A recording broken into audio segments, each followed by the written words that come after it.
إياك نعبد وإياك نستعين اهدنا الصراط المستقيم صراط الذين أنعمت عليهم غير المغضوب عليهم ولا الضالين آمين آمين.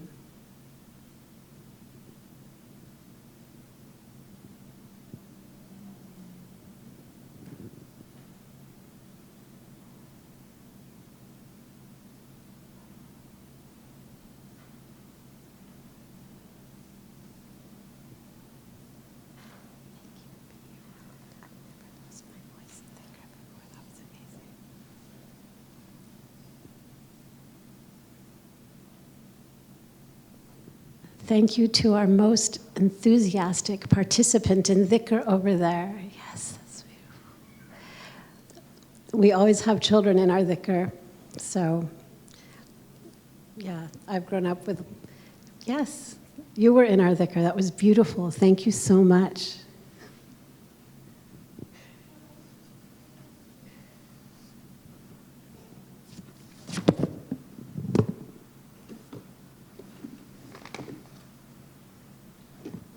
Thank you to the center. Thank you, Adil, for having us. Thank you so much, Simi. Thank you, everyone.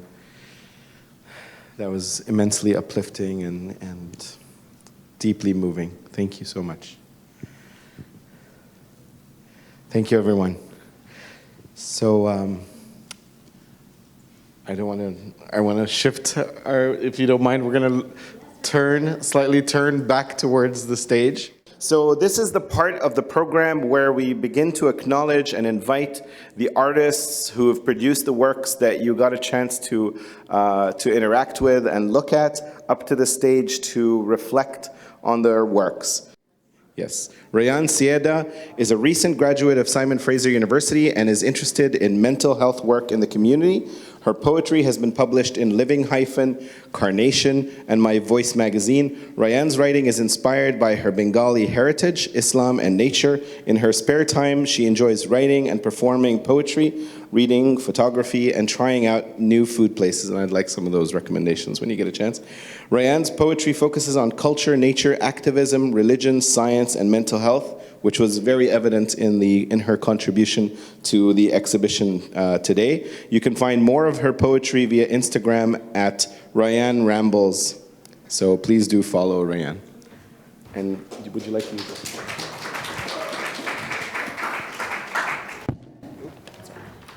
It's been a while. I'm really nervous. All right.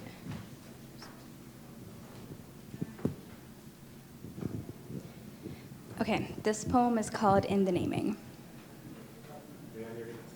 Oh, okay. Is this better? Cool. All right. In the Naming. How do we fathom the displacement? Displaced from history or ourselves? History and ourselves? History is ourself? Does it feel the way a soul does, shifting and turning? When the soul comes back to a body after it tosses and turns in the night, does it feel like it is coming back to a body it can no longer recognize? In the soft love and yearning for Allah, does it feel too trapped to go back? How great is the attachment that the soul grows to the body, to the muscle memory of laughter, of pain, of relief, of belief? Does it ever wish to bring our body back to God instead of letting it nourish the land? And when our feet press down against the soil and connect to the remnants of people, of ancestors, of history, do we for a second go back to the mud that held us, in the shaping, in the awakening, and in the goodbye? As frost clings to the earth before morning light, there lies a place between here and there to wonder, where our souls are not confined, but immersed in Allah, taking in as much as we can of Him. And in that awe, in that naming of emotion intangible, is space and energy to reclaim. To name places as they once were named, to enunciate our own names. In the movement of lips shaping recognition, there are pleas to Allah for intention. To acknowledge as settlers the harm we do, as feet land on shifting grounds, and to nurture relationships as Allah commands us to. When our du'as for healing sprout as wildflowers, and Allah picks the blooms, sprinkling down petal showers in the lines of our palms, fragrance lingers as our hands grow stronger and softer, enough to hold space for futurism when no one has to hide behind euphemisms, where existence is honored, not offered. The Creator sculpted us and placed us here, and we will not conceal Allah's art. We will not hide ourselves in fear, rather we will soak up the sun until blood rises to our cheeks, and we will bellow our own names until we are seen throughout shifting moon phase. As hands inherited from our ancestors reach out to our descendants, under sunlight and moon glow do we all fathom the displacement. Thank you.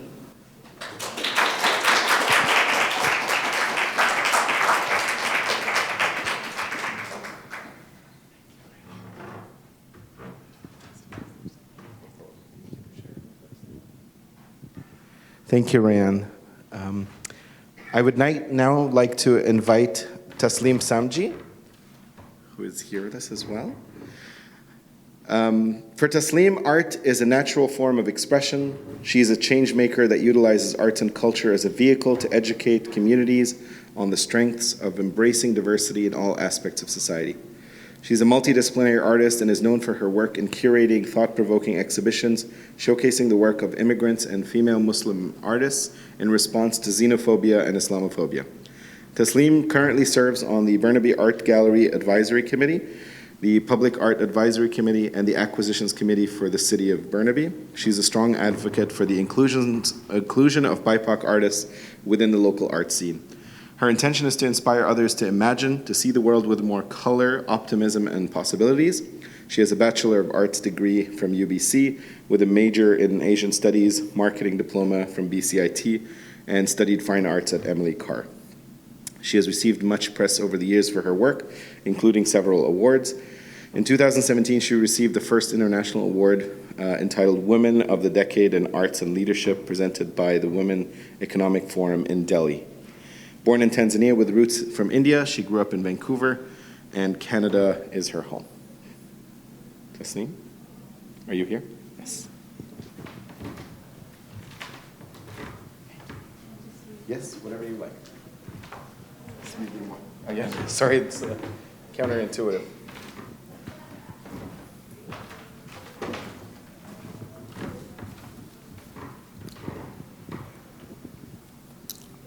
Just take this off. Good evening, salam alaikum, yali madat. I want to acknowledge that we are on the traditional, ancestral, and unceded territories of the Squamish, Musqueam, and Tsleil-Waututh peoples. It's been an incredible night, and I'm really honored, and I would like to thank SFU Center for Comparative Muslim Studies for supporting this event and for providing me the opportunity to share my work with all of you today. I want to thank the organizers and the volunteers as well. This theme is something that I've been thinking about a lot over the past several months. When I learned that 215 unmarked graves were discovered in Kamloops, something within me shifted. Like many Canadians, I no longer wanted to celebrate Canada Day the way I had done in the years past. On July 1st, I spent the morning in prayer and in reflection.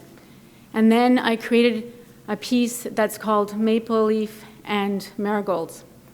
I used marigolds in this piece, in one of the pieces I'm exhibiting tonight, because marigolds remind me of India, and that's where my ancestors are from. Marigolds are traditionally used for celebratory events like Diwali and weddings, and each marigold in the piece symbolizes a lost child. And I did this because every life is a celebration of God. Then I wrote a poem, and it helped me to understand what I was feeling. I was feeling many things, and as Canada Day was coming closer, I realized that those feelings I was feeling was that I was grieving. I was mourning. And I shared this poem with 200 of my closest friends on WhatsApp because I felt that if I'm grieving and I'm trying to understand what I'm feeling, perhaps many in my community are as well. Fast forward a few months later, I created a piece called Orange Shirt. And it is a picture of a Muslim woman who has pinned a small hijab, a small orange shirt on her hijab. Orange Shirt was inspired after my daughter came home from school and she told me that her teacher made little orange shirts from felt material, attached a pin to each of them, and gave one to every student in her class. And the intention here is that even though you weren't wearing an orange shirt, you could still partake in Orange Shirt Day. I thought this was a fantastic idea. And I assumed that every student would pin on these orange shirt pins. But only half of them did. Some of the reasons were superficial, but many of the students didn't connect. They didn't see why it was, why it should be their responsibility to help make things better. This tells me that there is a gap in the education our children are receiving, and that these type of conversations need to expand from the grade school classrooms. And events like this help to do that. Like many Canadians, my education was void of learning about residential schools and the struggles of the Indigenous peoples. And had I known this, and I believe that many Canadians would agree that had I known this, this definitely would have changed the way I contributed to conversations. And it's important to know that Indigenous communities are continuing to struggle today. This history isn't over for them. The last piece I presented is a depiction of two women, a Muslim and the other from an Indigenous community. Together, they are grieving. They are supporting each other. I believe that when people of diverse communities come together to support each other and their communities in healing, that is when lasting change can happen. Again, thank you to the Center for supporting events like this. And I'd like to conclude with a few words from my spoken word. Every life has a reason for being. Every life is a celebration of God. And every life must be acknowledged, respected, celebrated, remembered, and mourned. Peace and God bless.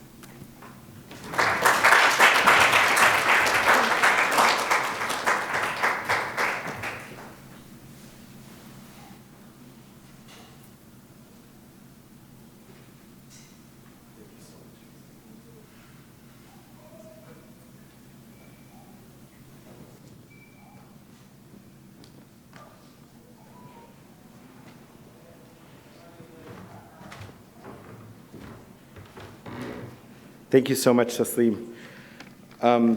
This is a very fortuitous moment because I was sitting next to one of my very dear friends and colleagues, Dara Kelly, and she said that she wanted to share something with us.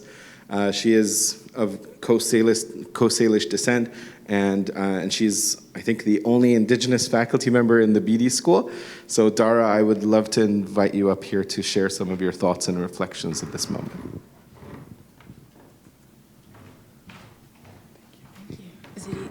Yeah, of course. Okay. I can relieve you of this one. Thank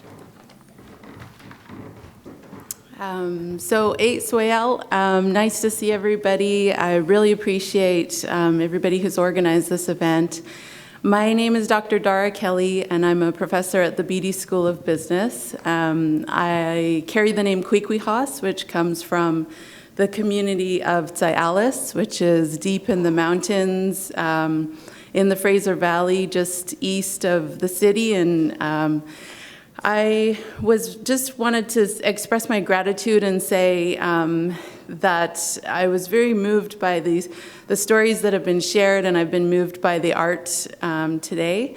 And I also wanted to just share that we have a community role within our ceremonial practices, which is called witnessing, that when we host feasts and ceremonies, we do them for any number of reasons. One of them, they're usually attached to big events in a community, but when you bring people together, one of the functions of having a speaker come to your event and the role, there's a couple of layers of the witnessing role, which is when you attend an event, you have dedicated witnesses, and then you also have this witnessing function, which is to say that in an oral history cultural practice, the job of all witnesses and all attendees is to carry that story forward for all of eternity.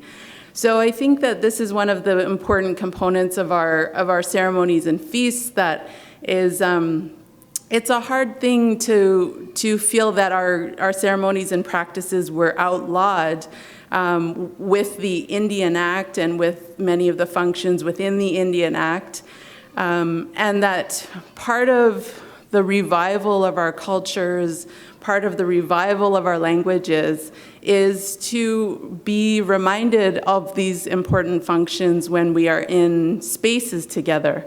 That, when we share and when we celebrate together, we're able to carry those stories. So I wanted to just share this with you because I also hear that that's part of what this shared collective grief is about, right? It's about the fact that maybe we didn't know the stories before, maybe we didn't know how to carry these stories forward, and I think that increasingly that's the role of Canadians, right, is to share the stories, to keep telling that story again and again. This is our collective memory that we all are carrying forward into that future, and it's also playing an important function, which is to say that we don't allow this to happen again, right? That the repeated histories are not playing over when they're so harmful and they're so hurtful. So I just wanted to share that with you, that this witnessing function is so crucial to our shared spaces, and that if you ever have an opportunity to be invited into Indigenous ceremonies or feasts, remember that your role is to remember, and that everybody in that space is going to be counting on you to remember who was there, what was said, what happened, and that you are an incredibly important person within that space to carry the stories forward. So my hands go up to you and say thank you very much for being here, and I really appreciated the food as well. It's so beautiful. So thank you.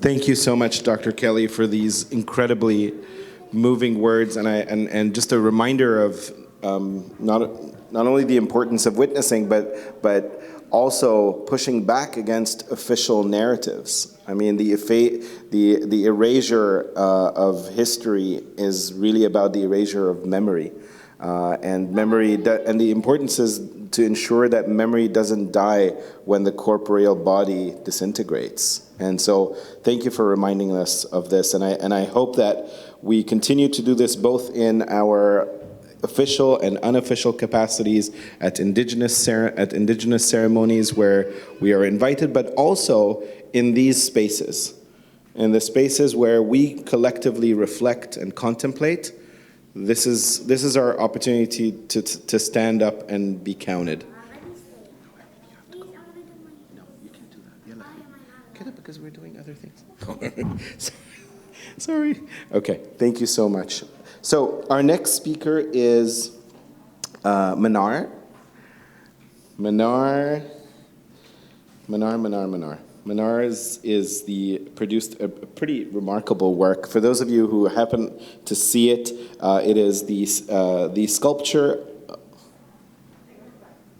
Actually, Okay, thank you. I do have her bio, actually, but I just wanted to say that I loved her piece and then start that as well. Okay, so Manar Abre is a 17-year-old self-taught artist based in Vancouver. Her art practice centers acrylic painting and digital design, though she experiments with diverse mediums.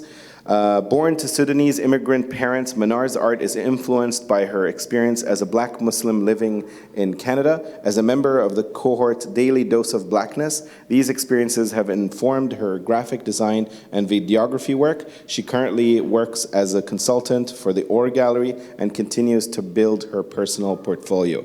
And I just want to say that I've had a chance to visit Daily Dose of Blackness, their website, and it's amazing, amazing, amazing work on so many levels. I just love it.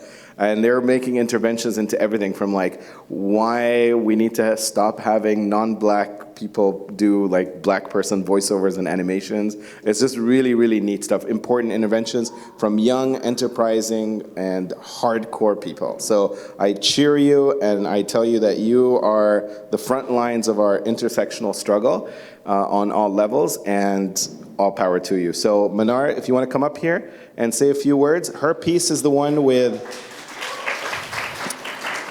the young woman in prayer over a turtle.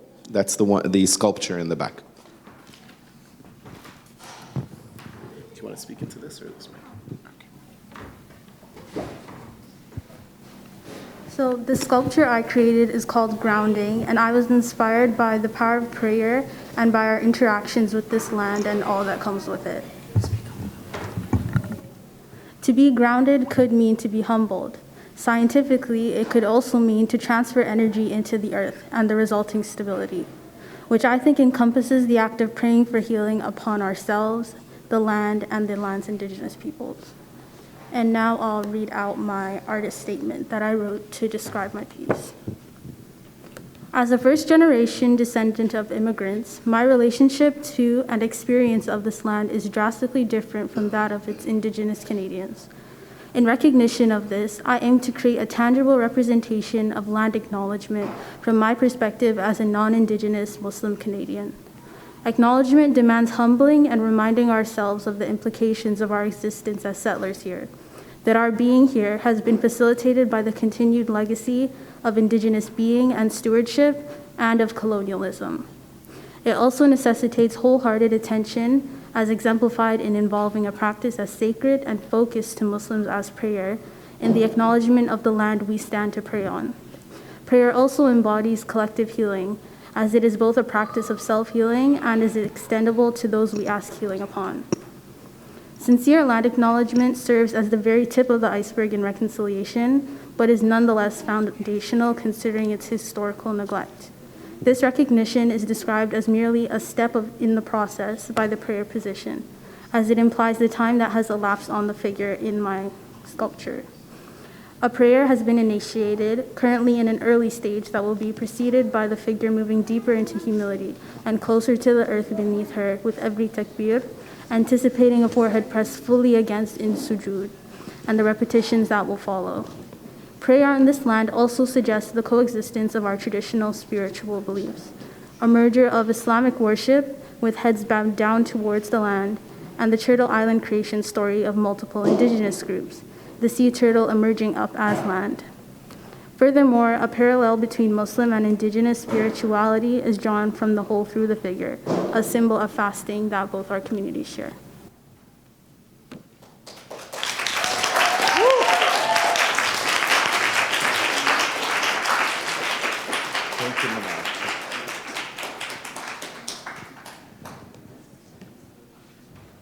Thank you so much, Manar. And I have to say that we had a pretty awesome slideshow, but it didn't quite cooperate the way we wanted to. So the timing of the slides didn't really coincide. But this is the work on the left that Manar created, and you'll be able to see it in the back. Now I would like to invite Shahira Patni Tijpar. Shahira's work is a reflection of her multifaceted background, i.e. an Ismaili Muslim, born in Uganda, raised and educated in Canada, lived in France and Kenya, traveled the world, speaks 5 languages, worked as a French teacher, immigration officer with Canada's External Affairs, consultant to a leading Vancouver law firm, then running her own advisory consultancy practice in Vancouver, and now a potter, painter, cyclist, tennis, and squash player. A real polyglot, which is really a testament to the lives that we lead. You know, you never know where the journey will take you, but we are nevertheless all a function of uprootedness and traveling to places. Even when we don't travel physically, we travel psychically. Her varied background and interests are reflected in her artistic work, be they form, shape, texture, and color. And her work presented in the back, you've had a chance to see it. On the right-hand side is one of her remarkable works. So I would like to invite you, Shahira, to come up and share a few words.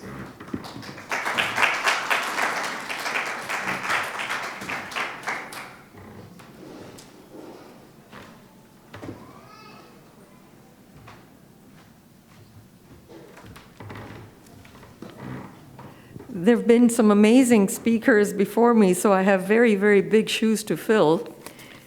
But what an honor and pleasure it is to be part of this exhibition. My narrative, in case some of you have read it or haven't, is any form of racism is a tool of oppression. It is a way to control people, to remove their self-worth, to make them feel unworthy to live in society, to the point where one actually questions oneself. One way to change the status quo is to unite with communities or people who can empathize with you. We need to support each other until we are all seen and accepted as equal members of society and have the right to justice, education, and opportunities. My art reflects this. I believe in love, unity, and respect. These are my principles, and you can see it in my ceramic work. Banding together, that one.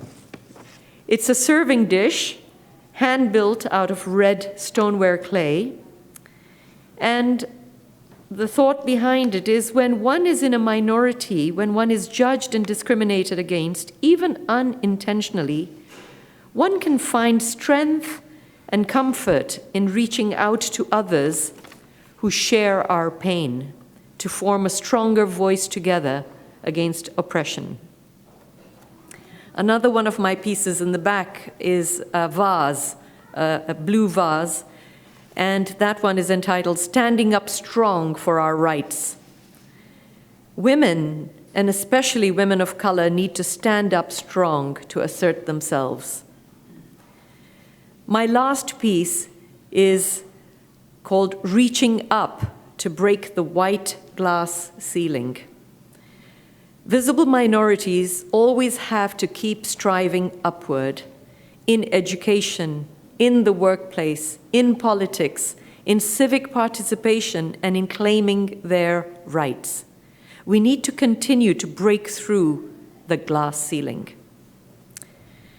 Finally, art speaks to the soul and is from the soul. By sharing art, it's like sharing our common humanity. It brings joy and connection. And the more we can share our different selves with each other, the more we can build bridges, foster respect, and love. Thank you.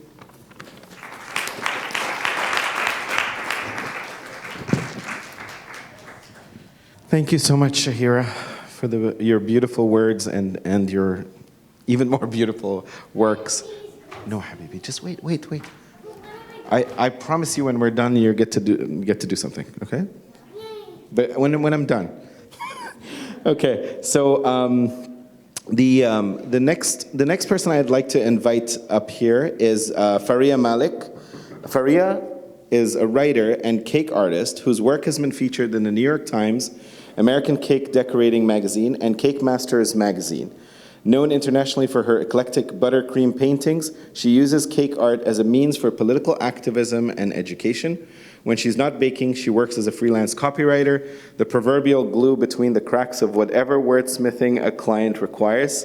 This was a bit of a tongue twister, I have to say, Faria. You can find more of her work on Instagram at The Bookish Bakery. So, Faria, are you here? Come on up here. So, Faria's work is the cake-shaped. It's not real cake, but otherwise we would have served. I know it looks delicious, but you can't eat it. So.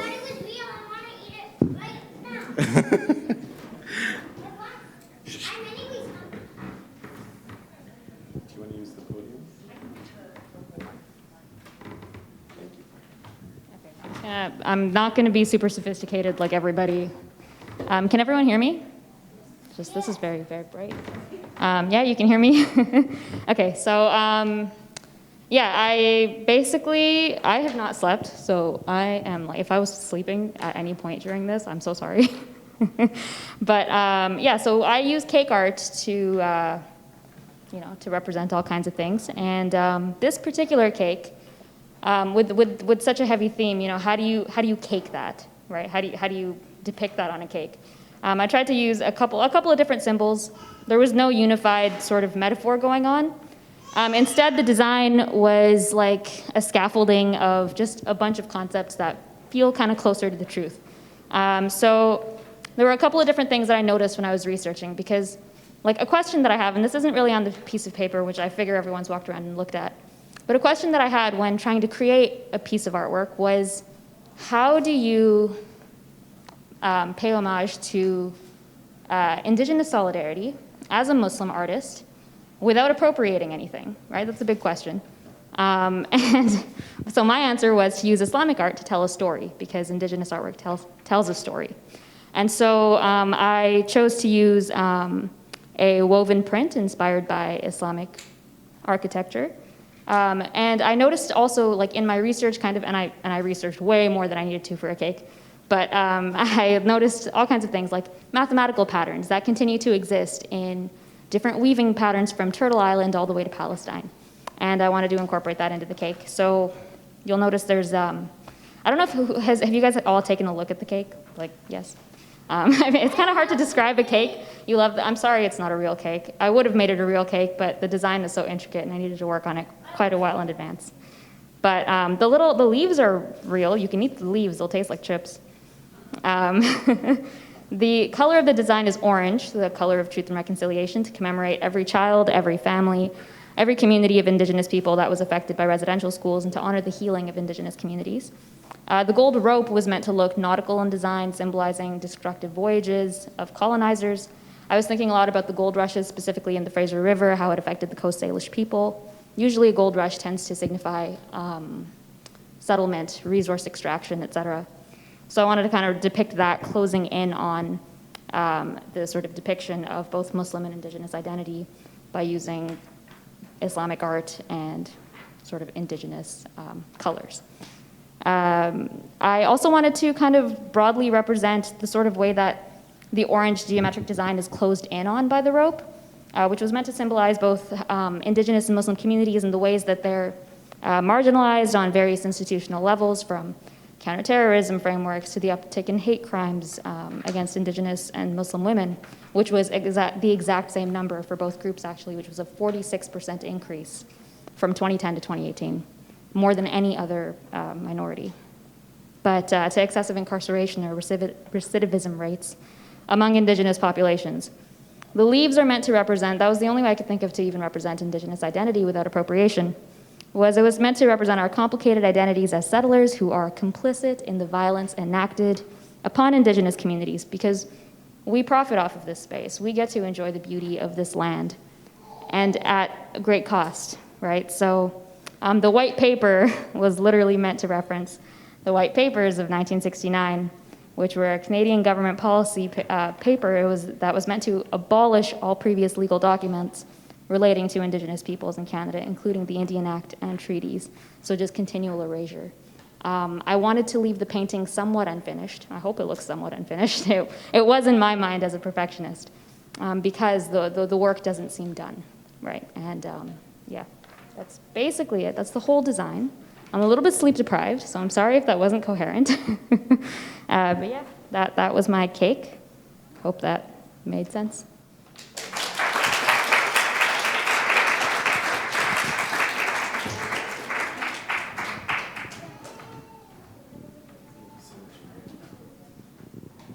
Thank you, Faria. That was a really remarkable description of the work, and I think I have to say I learned a great deal about the way in which you contemplated the various components of the work, so I really genuinely appreciate that.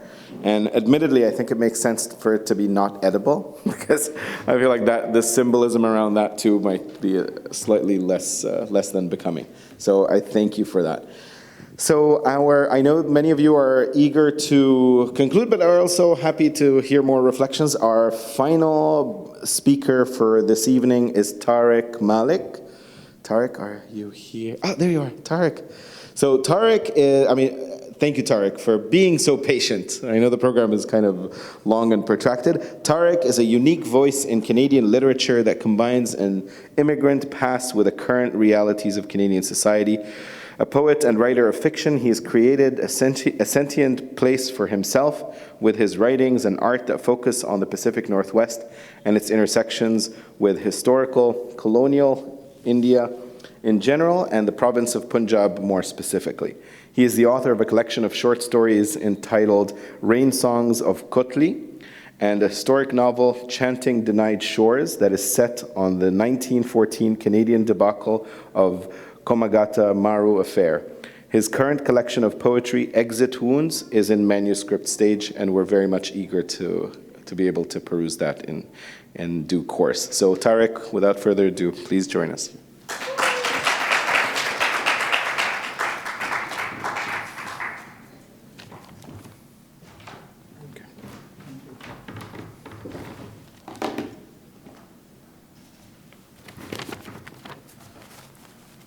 Bismillah. Assalamu alaikum, everyone. Good evening. As a racialized settler on the traditional territory of Squamish, Musqueam, and Tsleil-Waututh, I want to recognize that I stand on borrowed land, that I speak in a borrowed tongue that is inflected with my inherited languages of Punjabi, Urdu, Hindi, and Arabic. My work, Midnight on Turtle Island, attempts to trace very broad and subjective parallels between two belief systems, at least in their similarity of ritual and spirituality, while avoiding all performative aspects of this exercise. Since part of my narrative takes place during the dark century of the night, I have chosen to present that section as a white text on dark background, where even the pronouns remain uncapitalized. Midnight on Turtle Island. During the third quarter of the night, a raven delivered us onto the shores of Turtle Island. We arrived inked in melanin, immersed in full body rash, our black and blue tattoos chronicling our diurnal entanglements. And everywhere we looked, lifeblood was red. And everywhere we saw light spilling, bending around edges, and everywhere we looked, all living things were in a state of worship. And all living things were worthy of worship. Exploring our bright, shiny world, we squint like all new arrivals, unsure if the pith of our faith will still hold true and sustain us here. We taste pine needles, stumble upon pungent intermediaries of sawdust, smoke, ash, sweet grass. And everywhere we bump into the unfamiliar, hearing the wind sighing as it practices new words that litter the forest floor, or we decipher the messages scribbled onto hillsides that spill into rivers, inlets, seas below. And we comfort ourselves with the words, "We are stewards of this earth. For us, all living things are in a state of worship. And we seek comfort as stewards of this land. For us, every living thing is a companion." Eventually, we learn how direction is paramount everywhere. We grew up praying to the west, and now cut loose from the lodestone, must recalibrate our compasses to a Makkah that is now in a truer north and as close to us as the heavens above. What I learned from my grandparents still holds true. There are 7 directions of the medicine wheel: north, east, west, south, up, down, center. I can pray anywhere. The spirits of our ancestors are everywhere. And in whatever we seek, direction is paramount. In the ritual of the tawaf, we circumambulate 7 times counterclockwise. And across our 7 seas, the number 7 expresses a multitude. And like our Cherokee brothers, 7 is the actual number of the tribal clans, and 7 is the number of upper worlds or heavens. Observe how it is universally true that no one who has ever been forced to go hungry will fast willingly. Yet, during our month of Ramadan, from sunrise to sunset, we embrace fasting. And as a part of our long-standing spiritual practice, some in our communities also fast sunrise to sunset. The rest of the poem takes place in a dark place. On this first day of our arrival at school, we swallow a mounting panic and focus on the single observation that this door clanging shut behind is of yellow cedar. And no matter what happens to me from here on, I must remember this while I still can taste the word on my tongue before it is replaced by wood. And that this door clanging shut behind me is of polished Himalaya deodar. And no matter what happens to me from here on, I must remember the taste of Himalaya and deodar before these words are replaced by wood. Daily, new arrivals are led into this abyss by those who call themselves fathers, mothers, brothers, sisters. And we wonder if they have children all their own. Why do they never visit them? And would they treat their own this way? Later on, we stumble upon the lone figure of a white, bearded man hung high in each of the 24 rooms of the building, whose outstretched arms must be so very tired by now. At night, I seek refuge in a cramped attic cubbyhole that allows me to stand and pray, even if I can do nothing about the direction. For we may stand and pray anywhere. For us, the whole world is a masjid. And for us, all truth comes from our missing elders and our misplaced land. At dusk, the downpour startles, hurtling pebbles onto our slanted roof, and my head is crammed with words that dare not spill. For every whispered thought in mother tongue will be punished.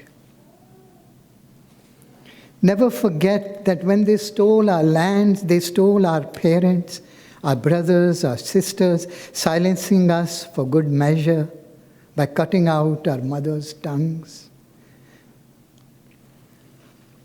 They slashed our drums, dismantled our longhouses, forbade the potlatch, and sowed disease in our midst.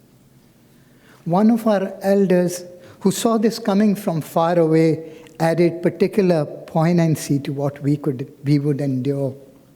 by whispering under his breath, these children, these children. These children are not your children. They belong to the ages yet to be. These children are arrows launched from your bows that land who knows where. These children are life's longing for itself.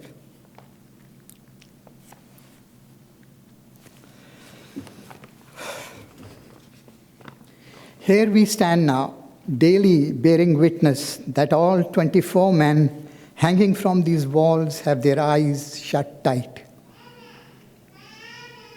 They do not wish to bear witness to what goes on here, while the shadows of our passing generations maintain vigil on the other side of the wooden door, circling this E-shaped house of concrete.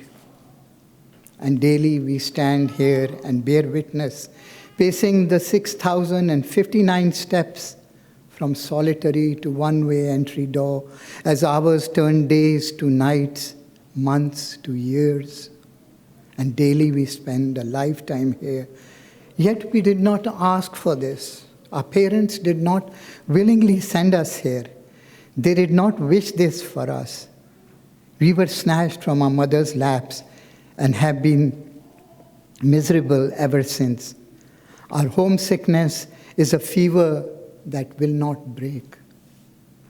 During meal times, the fathers sit on a raised dais beneath an image of a mother sheltering her infant. And before each meal, they call upon their Father, who is art in heaven, to bless their food. And though we cannot see what they eat, it cannot be the same gruel served to us. I whisper Bismillah and dig into the turnips. I bless the spirit of the creatures who gave up their lives to be on this table. Eventually, our neglect will teach us that nothing we say or do will amount to much or change anything, and that all our beliefs are inferior, our souls in need of saving, our skins dirty. For now, the walls of the boarding school are as solid as the walls of the residential school. Yet we shall escape these walls. In wooden boxes, the length and breadth of our bodies. And everywhere we will look, everywhere we will seek it, light will bend towards us. For every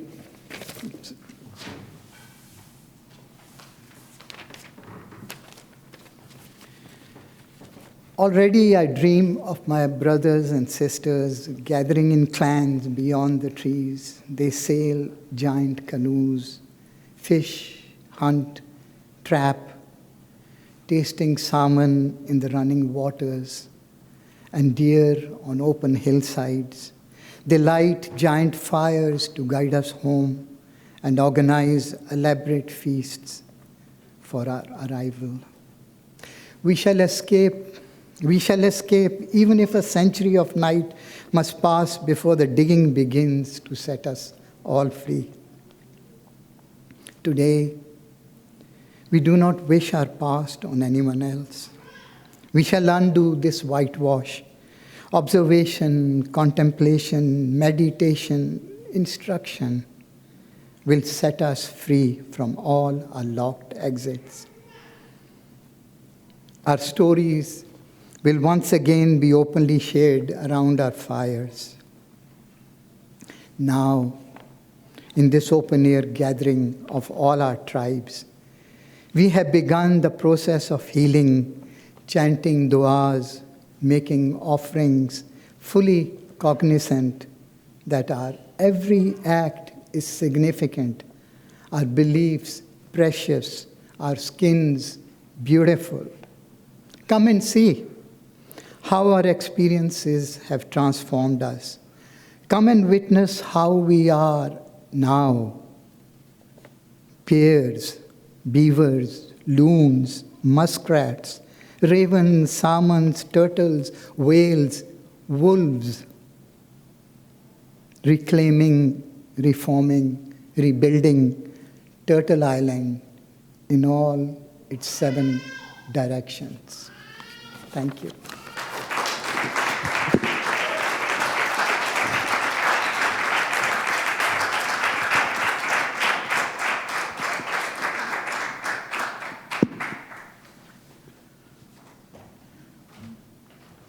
Thank you so much, Tariq. What a fitting way to close our evening.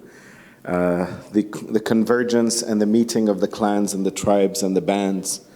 And this is, to me, a very clear reminder of why we're here. As we think about what it means to heal together, I had this very, very simple revelation that perhaps healing is precisely in togetherness. That the act of healing is about coming together and congregating and sharing space and time and thoughts and memories and contemplations and meditations and pain and suffering and tears and all of these experiences.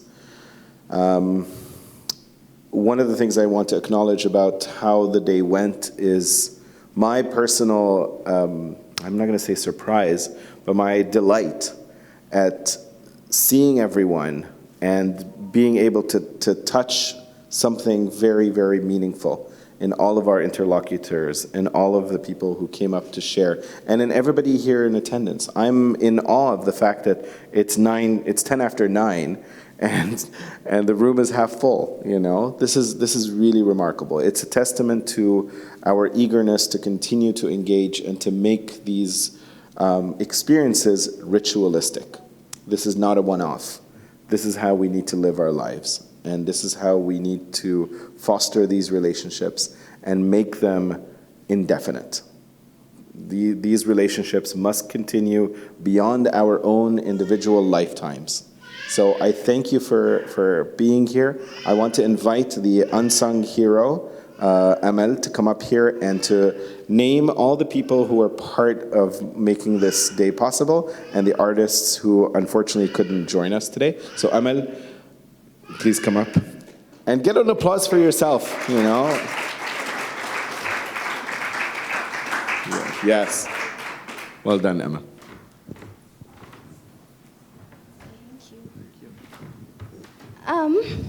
So, thank you for everyone. Thank you to everyone for coming out today.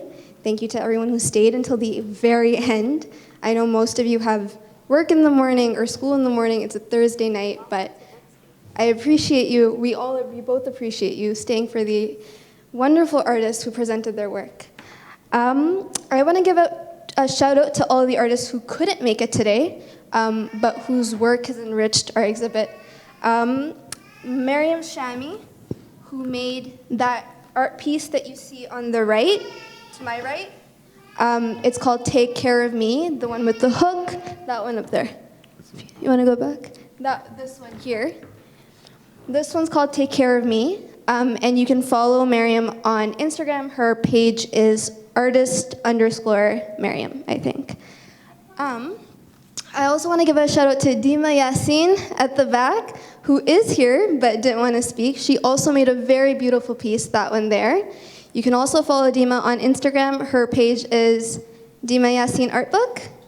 Yes, Dima Yassine Artbook. I have everyone's Instagram memorized at this point.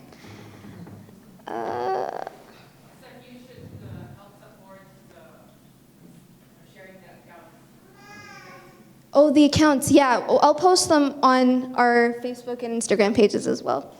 There will be a virtual, like all of these will also go on a virtual gallery. Yeah. So even though they cease to exist here, well, they won't cease to exist. They'll hopefully go to their natural homes, but then they will also exist online so you could share them and see them. Yes, and some of this work has already been posted on social media, so check it out. Manar, who was at the back, the 17-year-old who made an amazing sculpture, which you all saw, I assume. Taslim came up and she recited some of her poetry for us, but she also has some artwork at the back. It is not on these slides. Which one is it? That's one of them. This is, yeah. And there are 2 more at the back. And Taslim's page is artist_Taslim Samji, TS Samji? T Samji. Follow Taslim as well. Tariq, who just came up, had a wonderful poem. I don't have social media plugs for Tariq, but do you have any work? Maybe he'll send it to me and I'll post it on our social media. And Nabila Jaffer, who has a spoken word poetry video, which is at the back. Nabila is currently not in the city, but she sends her regards as well. Shahira is still here. She has 3 very beautiful works of pottery. This is one of them. There are 2 more at the back, and you heard from her today as well. Raiyan, who is a very dear friend and was one of the first performers. Her poem was In the Naming, and you can follow her at Raiyan Rambles. Noor, who made a film. She was our only... Oh my God, Noor is up here. Noor, do you want to come up and say a few words?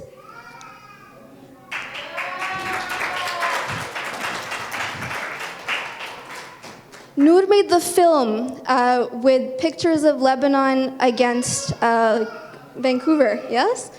I just came back from an exam, so I'm a little disheveled. She just came back from an exam and she made it to our event.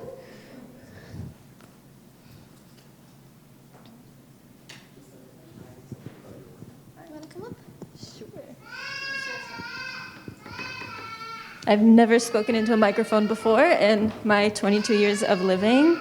Hi, my name is Noor Bushhadi. I'm a second-year visual arts student here at SFU. Still figuring out what my kind of preferred medium and my practice, what that looks like, but I really do love working in film, and I do really love kind of talking about language, the diasporic kind of experience, and young Arabs and the interconnectedness of young Arabs as well. Still working and figuring that out, but I really, really love it. I just recently decided to switch over to visual arts, and I've found my passion, so I'm really happy that everyone could watch my film. It was actually a performance art piece in origin. I made it in a performance art class, and yeah, now it's like a little piece of me, and I absolutely love it, so I'm glad I can share it with all of you. Yeah, that's, that's all I got. Thank you, everyone. Thank you. And if you have links to your portfolio or like links that you want people to follow? Everything's still like work in progress. Okay. I'm still a baby in the art world, so to be kind of TBD. TBD. When she gives us stuff, we will post it as well. And lastly, Rowan, who had 2 pieces of poetry in that corner. Both were in Arabic, subtitled in English. She does other poetry as well. It is on her YouTube page that she wants you to follow, and her name there is Rowan Moon. That was everyone, I think. Thank you. Wow, that climb was not something I should have done. Thank you, Ahmed. I just wanted to say one last thing before we conclude and depart. One of the remarkable things about today's experience is seeing the vast diversity of persons who contributed to this event. And also it's a testament to the complexities and the real sort of the different trajectories, the different backgrounds, the different sort of mindsets, the different creeds of all the people who participated today. This is a testament to the fact that we are a polyglot. We are not what Islamophobia defines us as. We are not one and the same. We cannot be grafted and copied and pasted. We are really just a very, very, very diverse group of individuals, as is the case with our indigenous brethren. They too are not just what we think they are.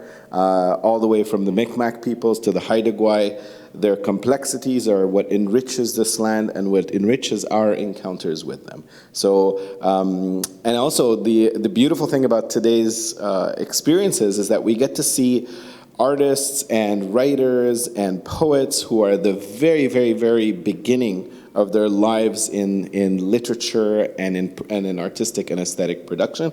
And we've got folks who are seasoned and have been doing this for years, if not decades. And to see them in juxtaposition with each other, in dialogue with each other, sometimes it looks like, a hodgepodge. and a rather strange tapestry. But that's the beauty of this work. It is natural, and it's in its natural habitat. It comes from the heart, and this is not the kind of stuff that you're going to get at the top galleries, and there's a reason why. Because we are doing this organically, and we are listening to the people, and we are inviting everyone to participate. So as long as our spaces and our hearts are open, we will continue to forge forward together, and in doing so, hopefully heal together. I thank you all for being here. Thank you so much for participating. Thank you for being part of our journey at the center. And I hope that you will join us in future iterations, not just of this type of work, but in other activities that we do. And with that being said, Assalamu alaikum wa rahmatullah. May you enjoy the rest of your time, and may you lead peaceful, happy, uplifting lives in communion. And I look forward to seeing you again. We look forward to seeing you again.